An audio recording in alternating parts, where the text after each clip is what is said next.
Russia says the only evidence that a chemical attack took place on the rebel-held town of Douma has come from reports in the media, and that the US and her allies have launched military action on the basis of fake news. Yesterday, The Independent published a report from Douma by their Middle East correspondent Robert Fisk that has been seized on by opponents of Western military intervention. Fisk's report included the testimony of a doctor who claimed that the video footage of people gasping for air actually depicted patients suffering from oxygen starvation, the result of a dust storm that had entered basements where they had been sheltering. But Robert Fisk had only obtained access to the site thanks to the Syrian regime. He was part of a group of journalists taken there on a visit. Was he right to participate? Earlier I spoke to him on the line from Damascus and asked him how the trip came about.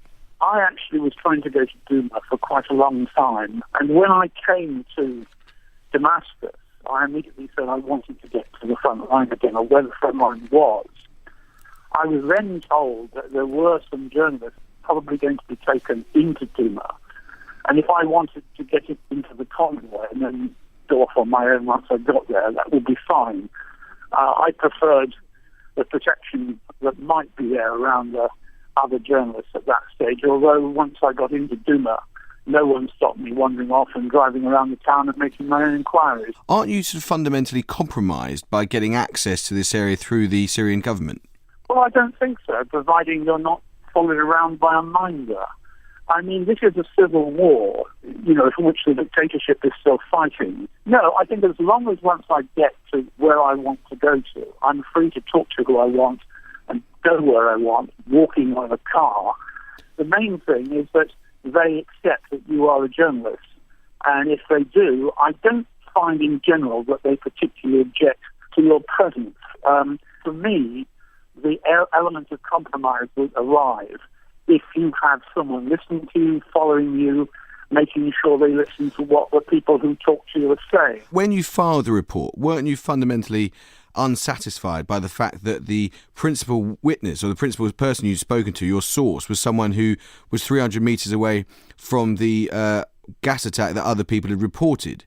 Well, I wrote that in the story. OK, but wasn't it quite an unsatisfactory way to file a report, to get access to an area, not to speak to anyone who was a witness to the actual event, but only to speak to one person who hadn't seen the event?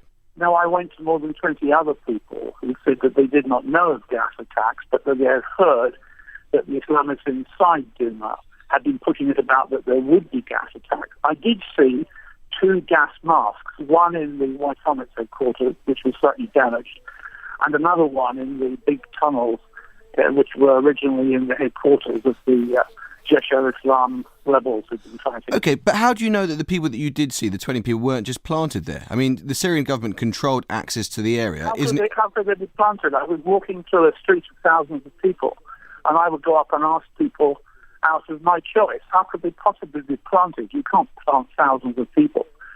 Isn't it possible that the Syrian government... If I can just finish speaking. When you cover a war, Amol, you've got to go after any source you can and make sure that they are not being compromised and you are not being compromised. There were clearly people who said and did say to me that the Russians and the Syrian government had been bombing the area, and we know that. And we could see it beforehand. And they said it was taking place, which of course the Syrians have never denied. The question is about gas. And what we did find, or what I found, was a doctor who confirmed that the videotapes that we'd all seen of the people panicking and apparently suffocating and being given oxygen, that these videotapes were indeed filmed in his clinic, in which I was myself standing, but that he insisted it was not gas.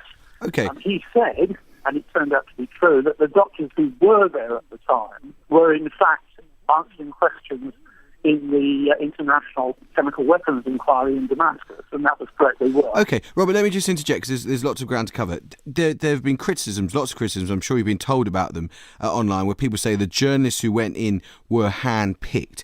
What do you think that the Syrian regime hoped to achieve by taking some Western journalists in there, and specifically by choosing you among them? Well, first of all, they weren't, as far as I know. I think they just turned up there and had visas. As for me, I tagged along. I am just as concerned about being with other correspondents as I am about going in with or without the knowledge of the government. You've got to realise that our job is to find out information, whether it is in our interest as journalists to discover that, for example, the doctor wasn't there on the night. He fully admitted it. I said, where are you? He said, no, I was away in the basement of my house 300 metres away. What more can you do but report that? And does it concern you that in the last 24 hours, your report has been shared a huge amount on social media by defenders of the Assad regime?